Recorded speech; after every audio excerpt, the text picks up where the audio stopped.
मीणा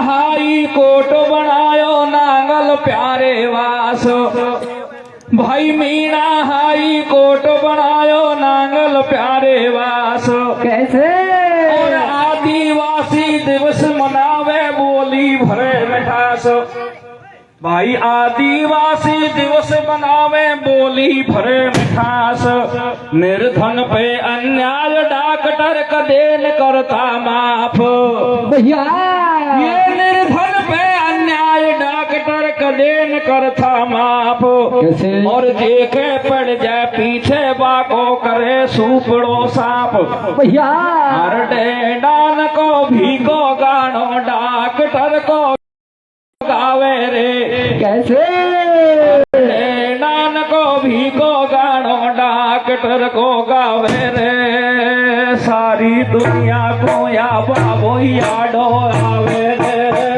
नान को भी को डॉक्टर को गावे रे सारी दुनिया को या बाबो याडो आवे रे नान को भी को डॉक्टर को गावे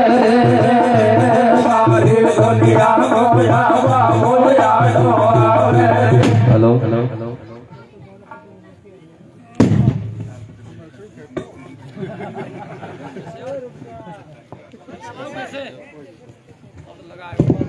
आज के कार्यक्रम के सभापति जी, मंच पर विराजमान हमारे इलाके के पंच पटेलों, भक्तगणों, माता बहनों, मैं समझ रहा था कि फसल कटाई का टाइम चल रहा है, भीड़ नहीं मिलेगी। अभी रास्ते में एक औरत सरसों काट रही थी, वो औरत कल आएगी।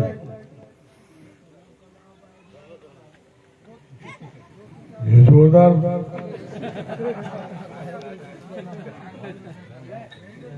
पहले 2 बार मैं नहीं आ पाया, इसलिए बस्ती नाराज है। तो मैंने सोचा चाहे कोई सा भी प्रोग्राम में चूक करनी पड़ जाए, लेकिन झोंपड़ी में जरूर पहुंचना है। अबे चारों तरफ निगाह मारी तो कहीं झोंपड़ी है ही नहीं। यहाँ तो बड़े बड़े मकान हैं, हवेलियां हैं। पहले मैं जब आया करता था, जब 80 में चुनाव लड़ा, 85 में एमएलए बना, तो वैसे तो यहाँ कई लोग थे, लेकिन ये हमारे रामस्वरूप जी, गुलाब जी और 2 एक का नाम और भूल रहा हूँ। तो गुलाब और रामस्वरूप की जोड़ी तो ठीक थी, लेकिन वो बीच बीच में लड़ भिड़ के बिछड़ जाते थे। गुलाब कांग्रेसी था, रामस्वरूप जी हमारे साथ। तो इस बस्ती का, चाहे अपने मालियों की हो, चाहे हमारे गुर्जरों की हो, सभी का बड़ा प्यार शुरू से रहा है। और कई बार निमंत्रण मिल जाता है तो उसमें चूक हो जाती है। आप शरद पवार को जानते हैं, जो महाराष्ट्र देश के सबसे बड़े नेता हैं। उनका दौसा में कार्यक्रम था, वो चीफ गेस्ट थे, मेरे को अध्यक्षता करनी थी। लेकिन हमारे मंडरायल थाने में एक बजरी के ट्रैक्टर वाला था, वो पुलिस को झांसा मार के ट्रैक्टर को निकाल लाया, क्योंकि पुलिस को पैसे देने थे। उसने सोचा है 500-600 रुपए बच जाएंगे, निकल चल। तो पुलिस पुलिस उसके पीछे पड़ी, उसने तेजी से ट्रैक्टर दौड़ाया और किसी पुलिस के सिपाही ने ऐसा लठ मारा कि वो गिर गया और मर गया। था गुजर और थानेदार था मीणा मंडराय। और वहां का पूरा गांव इकट्ठा हुआ गुजरों का, और उन्होंने मेरे को फोन किया कि आपको आना है। मैं था दिल्ली से आना था दौसा शरद पवार के साथ। अब इतने बड़े दिग्गज नेता का इतना बड़ा कार्यक्रम दौसा में मैं क्यों छोड़ गया कि एक गरीब व्यक्ति जो बजरी से अपना परिवार को पालन करता है, उसको दौड़ा दौड़ा के पुलिस ने मार दिया। उस गरीब को न्याय दिलाना मेरी पहली प्राथमिकता है, चाहे कितना ही बड़ा कार्यक्रम चूक जाओ। इसलिए हो सकता है कि आपने पहले मैंने प्रोग्राम दे दिया, किसी इसी कारण से चूक गए हो। मैं जानबूझ के जो प्रोग्राम है कैंसिल नहीं करता हूं, फिर मैं उसकी बॉडी को लेकर बैठ गया। और आप लोगों को पता लगा होगा कि उसको 5 लाख रुपए दिलाए, 2 लाख मैंने भी दिए, नौकरी भी दिलाई, 2 लाख का मकान भी दिलाया। तो मेरे को संतुष्टि हुई। शरद पवार के कार्यक्रम में जाना उतना महत्वपूर्ण नहीं था जितना मैंने इस विधवा गुजरी को न्याय दिला दिया। ऐसे में कार्यक्रम चूक जाते हैं मेरे। कहीं इमरजेंसी आ गई, कार्यक्रम दे दिया,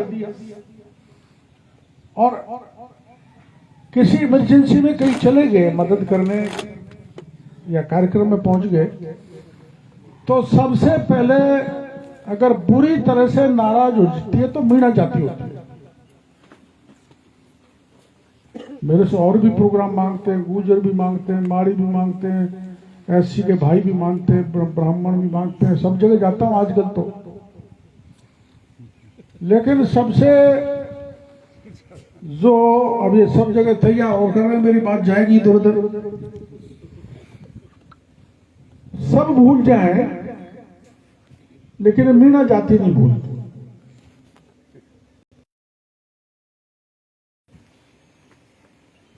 तो कोई आता जाता होता था, मेरे को दिखता था, तो मैंने ये उकड़ून के राम सिंह को तो जानते होंगे आप, मैं मूंगफली खा रहा था बैठा बैठा, तो मैंने उसको आवाज दे दी, राम सिंह आजा मूंगफली खा लेंगे। और उसके साथ एक और जा रहा था। अब कोई मेरे को कहे भाई डॉक्टर किरोड़ी आजा खाना खा ले, चाय पी ले, तो मेरे संग 2 हैं, 3 हैं कि 4 हैं, को आते ही है। तो एक आदमी नहीं आया, गुजर भाई वो सुनना ढंग से, मूंगफली खा ली। 5 साल बाद चुनाव हुए, तो उखड़ून में वो एजेंट बन गया हरि सिंह जी का। तो मैं भागा भागा उखड़ून गया। मैंने भाई तू परमेश्वर क्यों मार रहा है यार, पहले 16 वोट से हार गया, अब तू गड़बड़ कर देगा तो मैं बिल्कुल ही बैठ जाऊंगा। ना ना नहीं, तू राम सिंह को मूंगफली खुआ। मैं तो कौन बुलाया तेने। और वो जो 4 साल 5 साल पुरानी बात मैंने याद करी। मैं राम सिंह क्या है, ये आया कोई जिना में तू तो पहले है ही, तेरे को लाना चाहिए था। मेरे को क्या पता है मूंगफली का टंटा इतना पड़ जाएगा कि 5 साल भी याद रखेगा और एजेंट बन जाएगा। मैंने उससे कहा भाई मैं बोरी की बोरी मूंगफली दे दूंगा, परमेश्वर एजेंट मत पाओ। तो यूं बदला नहीं लेना चाहिए, यूं नाराज नहीं होना चाहिए। आदमी की मजबूरी हो जाती है, परिस्थितियां बन जाती हैं, नहीं आना होता।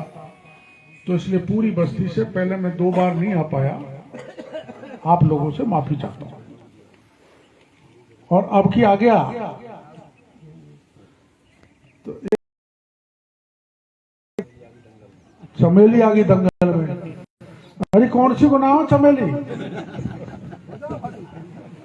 कोई चमेली नहीं है। हैं? एक भी है का कोई सी चमेली? कोई सी चमेली या मिल गई तो लूगड़ी दूंगा पीड़ी। कोई झूठी खड़ी मत हो जाना। अब चमेली है नहीं। गीत चमेली का गा रहे हैं, डॉक्टर क्योड़ी आयो जब आगे दंगल में चमेली, चमेली गायब है। लेकिन है बस्ती के भाई ने बुलाया, मेरा सम्मान किया। आपका मन है, आपकी आत्मा है कि आप याद करते हो और ऐसे कार्यक्रमों में बुला लेते हो, शादी ब्याह में भी न्योता देते हो। बड़ी कृपा है आपकी और ऐसी कृपा आपकी बनी रहनी चाहिए।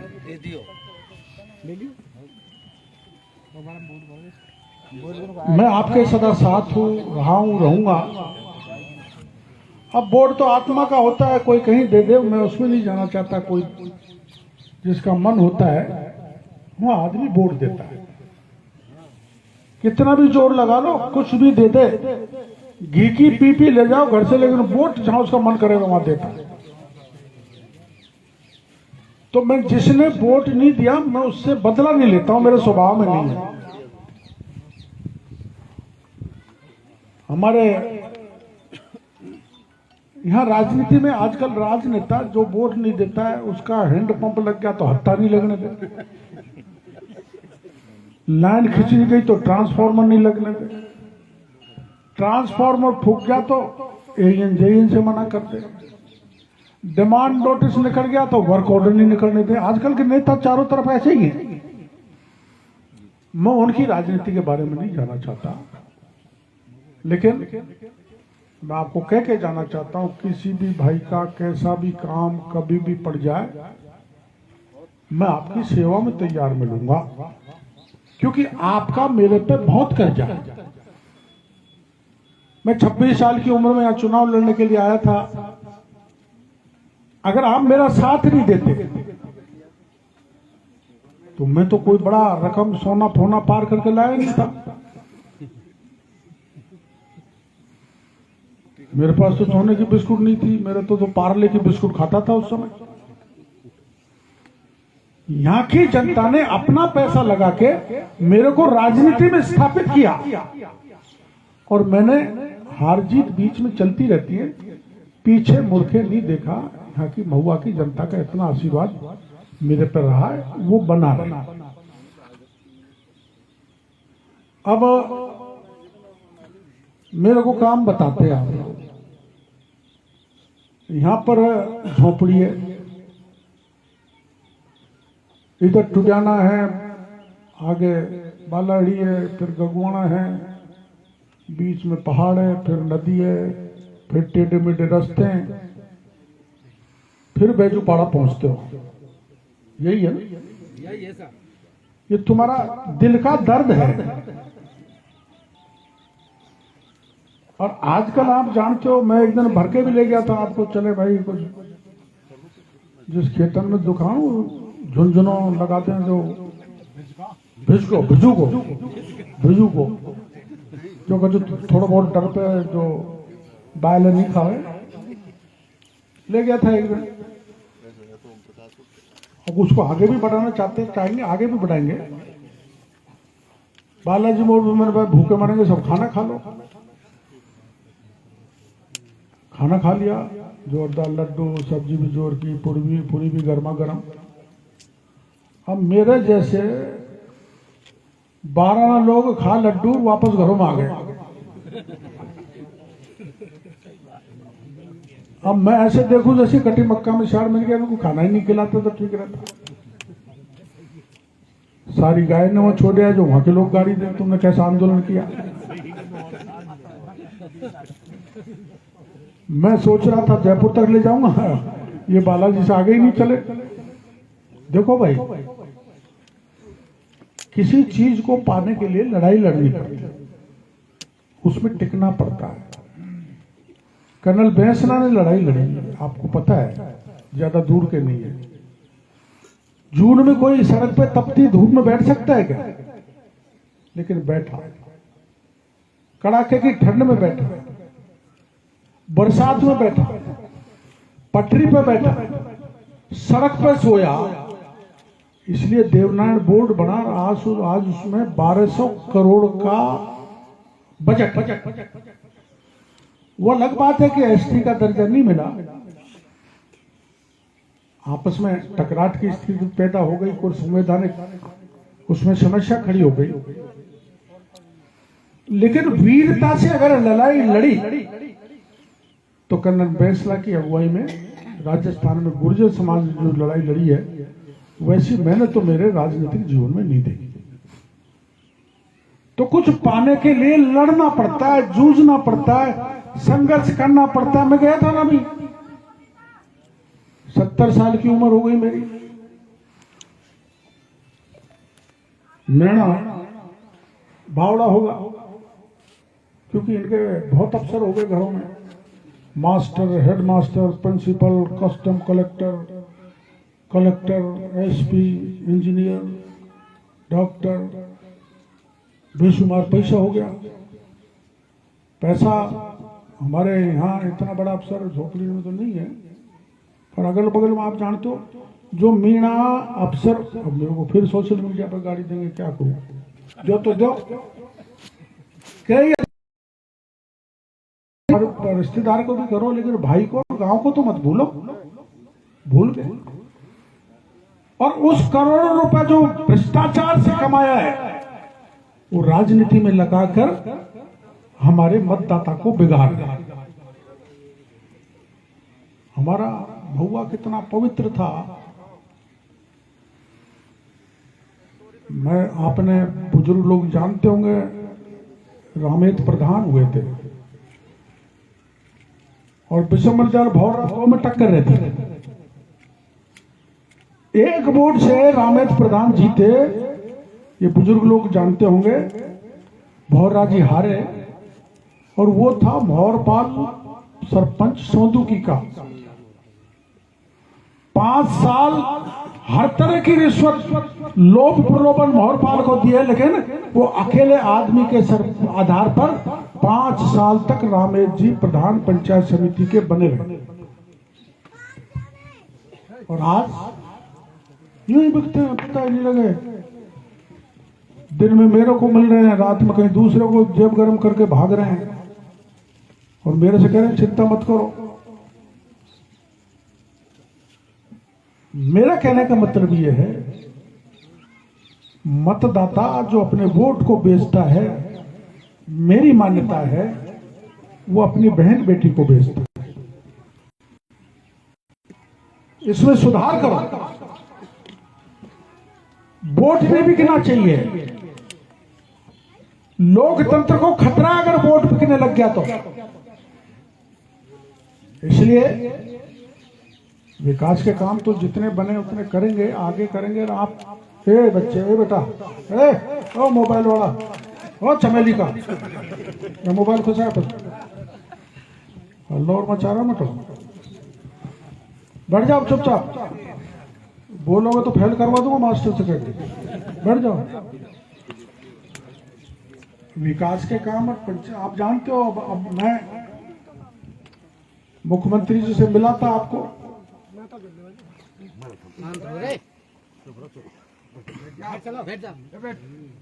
लेकिन मैं,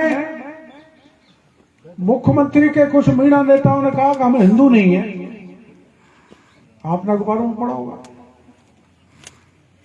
और जब भागवत कथा करें या कोई भी भजन पाठ करें मंदिर है, वहां वही केसरिया झंडा फहराया जाता है, उसको ऊपर जाके एक मीणा एमएलए ने फाड़ दिया।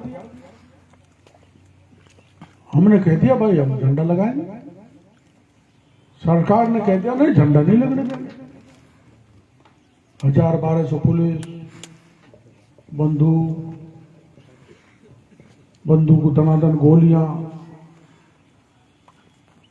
वाटर स्कैन, पानी डालते ना, पानी जो आदमी चक्कर खा गिर जाए, अग्नि अस्त्र, गैस के गोले, और वो क्या कहते हैं ड्रोन। लेकिन मैंने कह दिया चाहे सरकार कोई व्यवस्था कर ले, मैं आमागढ़ के गढ़ में झंडा फहराऊंगा। अब 1000-1500 पुलिस सब हथियार बंद, लेकिन भगवान का काम करने के लिए गए थे। बरसात बरस रही थी, कांटे थे, धौक थे, सीधी चढ़ाई थी, सांप थे, घोररे थे, भगेर थे, लेकिन हमें तो कोई नहीं मिला, क्योंकि भगवान का आदेश था। वहां शिव भोले का स्थान था, उसका झंडा फहरा। तो हम 7.5 किलोमीटर पहाड़ पे चढ़े, उतरे, फिर चढ़े, फिर उतरे, और 2.5 किलोमीटर की किले की बाउंड्री को पार करके पुलिस धरी रह गई, हमने झंडा फहरा दिया। आपने अखबारों में पढ़ा होगा। अब रीट में मैंने खुलासा किया है, 3-4 एमएलए रीट में बच्चों से, एक बैठ जाओ ना, एक जना वहां, एक जना बैठ नहीं सकते क्या तुम? रीट का पेपर लीक हो गया, आपका बेटा तैयार करे रात दिन, और किसान बेचा खेत में कमाई करके, बजरी बेच के, कुछ भी कैसे भी मजदूरी करके अपने बेटे को पढ़ाए, कोचिंग कराए, और उसका पेपर लीक हो जाए, पेपर चोरी करने वाले मास्टर बन जाए, थानेदार बन जाए। सरकार ने कहा हम निरस्त नहीं करेंगे। मैंने तुम नहीं, तुम्हारी छाया करेगी। अब उसमें मैंने कुछ नाम भी बता दिया, कुछ तो भी रख रखे, बताया नहीं है। मिनिस्टर उसमें, एमएलए उसमें, आईएएस उसमें, और बड़े बड़े जो मुखिया है उसके कुछ आदमी भी हैं। कुछ के तो बता दिया, कुछ के बताऊंगा अभी। तो सीबीआई को जांच नहीं देना चाहते, क्योंकि सीबीआई को जांच दे देना तो बड़े बड़े नेताओं हवालात में बंद में। ये कितना बड़ा धोखा है। जो परिश्रम करता है, मेहनत करता है, वो लुट रहा है, और सरकार करोड़ों रुपए इकट्ठे कर रही है गरीबों से। आंदोलन किया, निरस्त करना पड़ा, कुछ अफसर सस्पेंड हुए, 44 लोग गिरफ्तार।